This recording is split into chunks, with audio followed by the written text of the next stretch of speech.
Meski berbagai hasil survei menyebut dirinya lebih berpeluang dibandingkan kader lain dari PDIP, namun hingga kini niat Ganjar untuk maju dalam Pilpres belum disampaikan secara terbuka.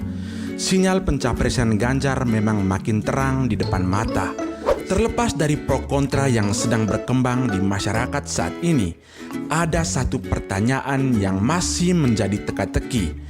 Apakah Ganjar sendiri punya niat menjadi calon presiden di tahun 2024? Terkait hal ini, YouTuber Atta Halilintar pernah mengungkit kemungkinan Ganjar Pranowo akan maju di pemilihan presiden periode 2024.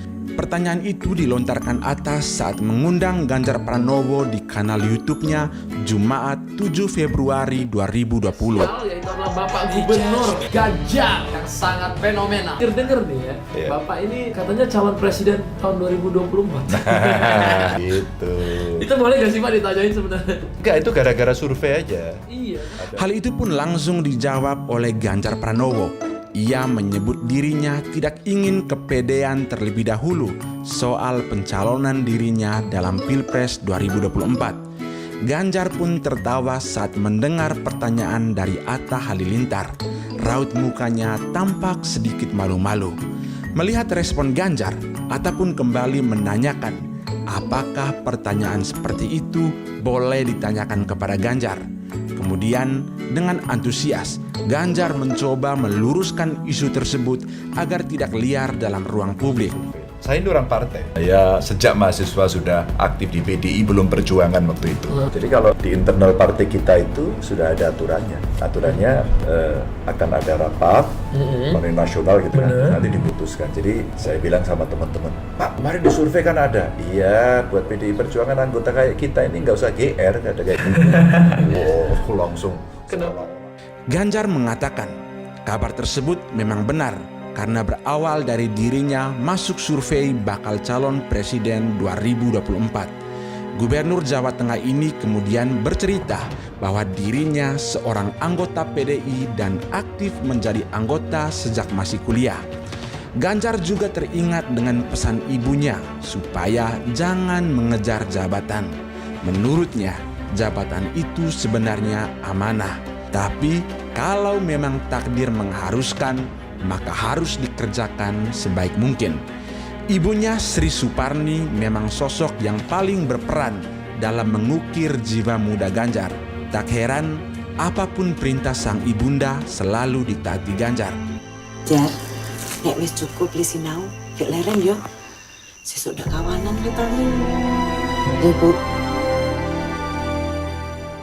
Secara politis, ia telah mempertimbangkan kata-katanya secara saksama dan penuh kehati-hatian.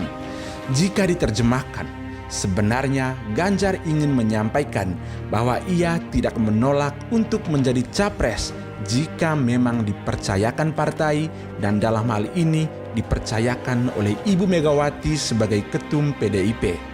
Siap apa tidak menangkan yang namanya Pak Ganjar dan Pak Heru ini? Pilihan katanya juga sangat terukur dalam menjawab pertanyaan Atta.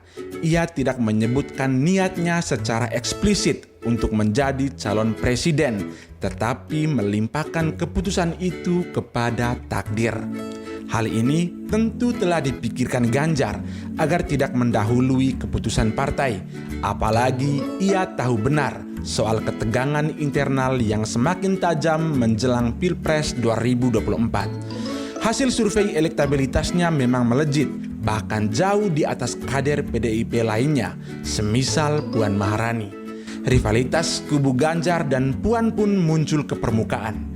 Isu ini mencuat setelah Ganjar Pranowo tidak diundang ke rapat konsolidasi internal PDI Perjuangan. Rapat itu dipimpin oleh Ketua DPP Puan Maharani.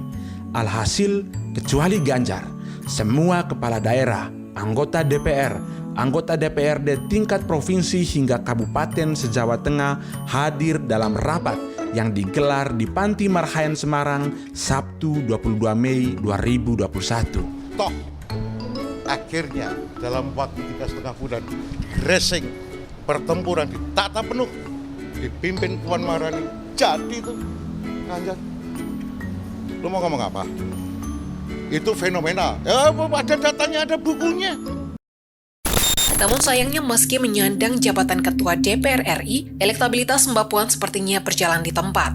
Pada survei Kompas Oktober 2021 ini, ia bahkan tidak masuk dalam jajaran 10 besar elektabilitas teratas. Skor yang diperoleh Puan bahkan di bawah 1%. Ya ampun, Mbak Puan kok segitunya? Padahal, jika dilihat dari posisinya, Puan seharusnya lebih tinggi dari Ganjar karena sedang memangku orang nomor 1 di parlemen. Apalagi posisinya di PDIP cukup menterang dengan memangku jabatan Ketua Bidang Politik dan Keamanan, ditambah mantan Menteri Koordinator Pembangunan Manusia. Sedangkan Ganjar hanyalah anggota biasa. Ia bahkan tidak menempati jabatan dalam jajaran pengurus inti PDIP. Kiprahnya pun terbatas di daerah Jawa Tengah. Meski demikian, publik memang tak terbuai dengan embel-embel jabatan semata. Publik sudah cerdas untuk melihat mana yang memang sungguh bekerja demi rakyat dan mana yang hanya memamerkan aksesoris jabatan untuk mendulang dukungan suara. Itu terbukti dari hasil survei Kompas yang menempatkan Ganjar di posisi teratas bersama Prabowo dengan skor 13,9%. Meski sama dengan Prabowo, namun lihatlah tren kenaikan elektabilitas Ganjar. Ia terus melejit sementara Prabowo berjalan di tempat. Waduh, jangan ganggu, yang itu sapunya jangan ganggu. Kopi cari yang lain sudah, tak usah jadi pengganggu.